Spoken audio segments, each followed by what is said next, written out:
পরম প্রেমময় যুগপুরুষোত্তম শ্রী শ্রী ঠাকুর অনুকূল চন্দ্রের রাতুল রাঙা চরণে জানালাম আমার শত কোটি দণ্ডবত প্রণাম। আমার ভক্তপ্রাণ দাদা ভাই বোন মা সকলকে জানালাম জয় গুরু। আশা করব ঠাকুরের কৃপায় আপনারা সকলে ভালো আছেন, সুস্থ আছেন, আনন্দে আছেন।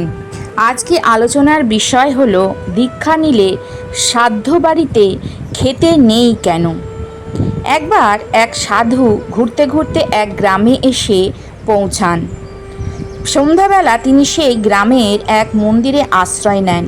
সাধুরা যারা পরিব্রাজন করেন এখান থেকে ওখানে যান, তারা সাধারণত কারোর বাড়িতে থাকেন না বা শয়ন করেন না। কোনো আশ্রম বা মন্দির থাকলে সেখানেই থাকেন, আর মন্দির সব গ্রামেই সব স্থানেই থাকে। যাই হোক, সেই মন্দিরে শতরঞ্চি ছিল, পাতলেন। মন্দিরে যিনি পুরোহিত তিনি জিজ্ঞাসা করলেন, রাতে কিছু ভোজন করবেন তো? সাধু বললেন, যদি চাল ডাল আলু নিয়ে আসেন। সাধু সেটাকেই ফুটিয়ে নিয়ে খেয়ে নেন। পুরোহিত দেখলেন মানুষটা ভালো, শুধু শুধু বাইরের চাতালে শোবেন কেন? সাধুকে বলেন, আপনি রাত্রে মন্দিরের ভেতরেই শুয়ে পড়ুন। মন্দিরের মধ্যে সাধুকে শুতে দিয়ে পুরোহিত বাড়ি চলে যান।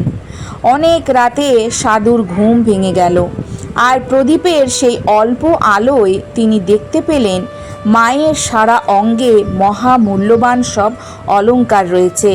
তার তখন মনে হলো, এই সমস্ত গয়নাগাটি মন্দিরের তো কোনো কাজে লাগবে না, আর আমারও তো কিছুই নেই, আমার কাজে লাগতে পারে।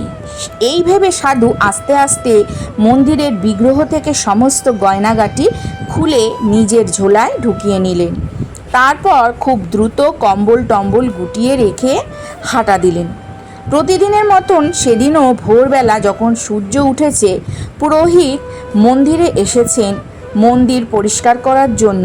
এসে তিনি দেখেন সাধুও নেই, আর মায়ের গায়ে একটাও গয়না নেই। এই দেখে তিনি তো বিকট হাঁক ডাক শুরু করে দিলেন। ডাক শুনে গ্রামবাসীরা হাজির।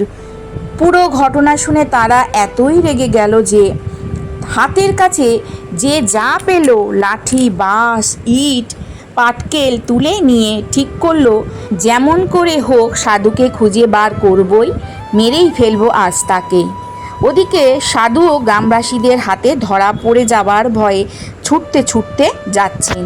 এবার ভোরবেলায় তার মলত্যাগের বেগ এসে গেছে। এক পুকুরের ধারে ঝোলাটিকে পাশে রেখে যথারীতি মলত্যাগ করেছেন তিনি। করার পর ঝোলাটির দিকে তাকিয়ে তিনি ভাবছেন, এ আমি কি করলাম? আমি সাধু হয়েছি, ত্যাগের জীবন বেছে নিয়েছি, শেষে কিনা আমি মন্দিরের গয়না চুরি করে পালাচ্ছি। শেষ পর্যন্ত আমার এই হাল হলো, এতটা অবনতি হলো। আমি তো কোনো দিন ভাবতেও পারিনি যে কখনো চুরি করতে পারি। তিনি ভাবতে লাগলেন যে কেন আমার এমন হলো। যাই হোক, তিনি অনেক ভেবে ঠিক করলেন যে যা হয়েছে হয়েছে, মার খেতে হয়তো তাও খাবো, জেল খাটতে হলে খাটবো, তাও আমি এটা যথাস্থানে ফেরত দেব। তখন সেই ঝোলা নিয়ে দৌড়ে দৌড়ে সাধু আবার সেই গ্রামের দিকেই ফিরতে লাগলেন। এদিকে গ্রামবাসীরা সবাই যখন মারমুখো হয়ে বেরিয়ে পড়েছে, তারা দেখে যে সাধু নিজেই ফিরে আসছেন।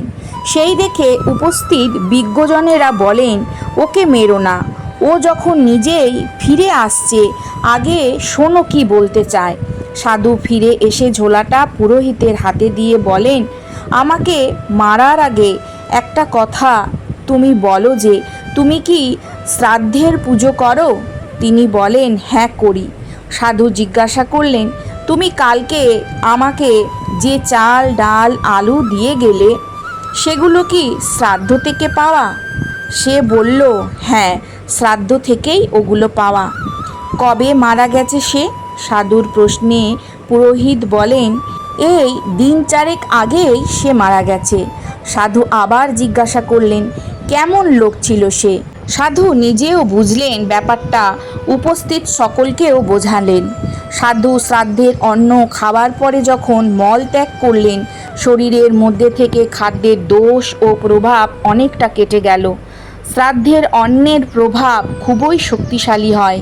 তা বলে বলছি না যে সবাই খুব খারাপ লোক, কিন্তু যার মৃত্যু হয়েছে তাকে যখন অন্ন নিবেদন করা হচ্ছে আর সেই অন্ন যখন আমরা গ্রহণ করছি, তখন মৃত্যুপথযাত্রীর সংস্কার, কামনা ও বাসনা যেহেতু খুব তীব্র থাকে, তাই সেই খাদ্যের প্রভাবও খুব দ্রুত অনুভব করা যায়।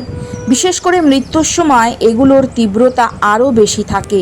মানুষের যখন মৃত্যু হয় তখন জীবনে কি করতে পারলাম না, আর শরীর ও মনের যে সকল বাসনাগুলো ছিল সেগুলো আরও প্রবল হয়ে ওঠে, কারণ সেগুলো পূরণ না করেই শরীর চলে যাচ্ছে। মৃত্যুর পরে সেই অবস্থায় তার প্রেতজনী বা সূক্ষ্ম শরীরটা থাকে।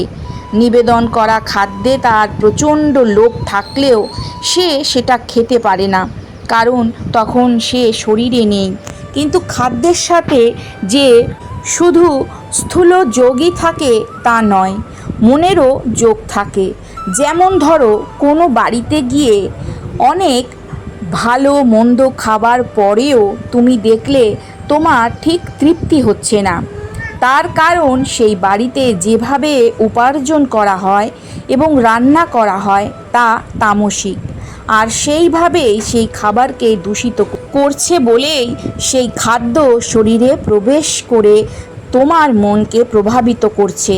আবার হয়তো কোনো বাড়িতে তুমি সাদামাটা ভাতে ভাত আলু সিদ্ধ খেয়ে যেন মনের মধ্যে এতটা তৃপ্তি ও আনন্দ পেলে, তার মানে জানবে সেই বাড়িতে যেভাবে উপার্জন হয় তা সৎভাবে হয় এবং একটা সেবা ও ভালোবাসার মন নিয়ে রান্না করা ও খেতে দেওয়া হয়। সুতরাং খাদ্যের সাথে মনের একটা সম্পর্ক থাকে। কি মন নিয়ে খাবারটা নিয়ে আসা হয়েছে, কি মন নিয়ে রান্না করা হয়েছে, তার উপর নির্ভর করছে তার প্রভাব আমাদের শরীরে কেমন থাকবে। সুতরাং মৃতের প্রতি উৎসর্গ করা খাবারের প্রতি মৃত ব্যক্তির একটা প্রবল টান থাকে, বা বলা যায় খাদ্যের যে সূক্ষ্মতা সেটা সূক্ষ্ম শরীর টেনে নেয়। তাই সেই খাবার খেলে মৃতের কামনা, বাসনা ও তার কষ্ট তোমার মধ্যে প্রভাব ফেলবেই। বিশেষ করে যদি কারুর দীক্ষা হয়ে থাকে তার উপর বেশি প্রভাব দেখা যায়, কারণ দীক্ষা নেবার পর সে তার জীবনযাপন পাল্টায়। ধ্যান জপ করে, ঈশ্বরের চিন্তা করে বলে তার শরীরের মধ্যে এক ধরনের সাত্ত্বিকতা ফুটে ওঠে। তাই তার দীক্ষা হয়েছে, সে তার নিজের মধ্যে ওই খাবারের প্রভাব ভালোভাবে অনুভব করতে পারে। আবার অনেকে আছে দীক্ষা না হওয়া সত্ত্বেও ছোটবেলা থেকেই শ্রাদ্ধ বাড়ির খাবার খেয়েই অসুস্থ বোধ করে। রান্না হয়তো ভালোই হয়েছে, সে অত শ্রাদ্ধের বিষয় হয়তো জানেও না, তাও অসুস্থ হয়ে পড়ে। 2 দিন 3 দিন ধরে তার রেস থাকে। এই কারণেই দীক্ষা নেবার পরে শ্রাদ্ধ বাড়িতে খেতে বারণ করা হয়। সবাই এই কথাটা বোঝে না বলেই কেন খাবি না, কি হবে একদিন খেলে বলে খিটমিট শুরু করে দেয়। শ্রাদ্ধ বাড়িতে যদি বাইরে থেকে বা দোকান থেকে কেউ ফল, মিষ্টি বা অন্য কিছু এনে দেয় সেটা খাওয়া যায়। এমনকি যদি আলাদা রান্না করেও কিছু দেয় সেটাও খাওয়া যায়। কিন্তু মৃতকে নিবেদন করা বা তার চিন্তা করা যে খাবার, সেই খাবারটা সাধারণত দীক্ষিত যারা তাদের খেতে বারণ করা হয়। তাহলে আজকের আলোচনা থেকে আপনারা বুঝতে পারলেন যে দীক্ষিত মানুষরা কেন শ্রাদ্ধ বাড়িতে খান না। তাহলে আজকের আলোচনা এখানে শেষ করলাম। আশা করব আজকের আলোচনাটি আপনাদের ভালো লাগবে। যদি ভালো লাগে তাহলে অতি অবশ্যই একটা করে লাইক করবেন, কমেন্ট করবেন, বেশি বেশি করে শেয়ার করবেন। যারা এই বিষয়ে জানেন না তাদের উপকার হবে। কালকে আবারও আসবো নতুন আরেকটি আলোচনা নিয়ে। সবাই ভালো থাকুন, সুস্থ থাকুন, সাবধানে থাকুন, আনন্দে থাকুন। ঠাকুরের কাছে সদা সর্বদাই এই প্রার্থনা করি, ঠাকুর যেন আপনাদের ভালো রাখেন, সুস্থ রাখেন, আনন্দে রাখেন। জয় গুরু, বন্দে পুরুষোত্তমম।